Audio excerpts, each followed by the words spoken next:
ইসলাম ধর্মের অনুসারীরা পবিত্র কাবার দিকে ফিরে নামাজ আদায় করেন। প্রশ্ন হলো, বিশ্বের সব দেশের মানুষ কি পশ্চিম দিকে ফিরে নামাজ আদায় করেন?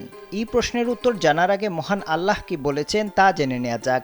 পবিত্র কোরআনের সূরা বাকারার ১১৫ নম্বর আয়াতে মহান আল্লাহ ঘোষণা করেন, পূর্ব ও পশ্চিম সবই আল্লাহর, অতএব তোমরা যেদিকেই মুখ ফেরাও সেদিকেই আল্লাহ বিরাজমান। নিশ্চয়ই আল্লাহ সর্বব্যাপী সর্বজ্ঞ। মহান আল্লাহ তার ইবাদতের বিশুদ্ধতার জন্য মক্কায় বায়তুল্লাহ নির্মাণ করান। একত্ববাদের মহান প্রচারক হজরত ইব্রাহিম আলাইসাল্লাম আল্লাহর এই ঘর নির্মাণ করেন এবং শেষ জামানায় মহানবী হজরত মোহাম্মদ সাল্লাল্লাহু আলাইহি ওয়াসাল্লাম পূর্ণ শরীয়ত নিয়ে আত্মপ্রকাশ করেন। ক্যামেরায় ওয়াও, স্টাইল দেখাও, Xenon X21 পারলে ঠেকাও। তিনি তাওহীদ তথা একত্ববাদের আদর্শকে পূর্ণ করেন। তাই মহান আল্লাহর একত্ববাদের শিক্ষাকে পূর্ণ করার লক্ষ্যে কাবার দিকে ফিরে নামাজ পড়তে হয়। কেবলা সম্পর্কে আমাদের একটি বিষয় জেনে রাখা বিশেষ জরুরি।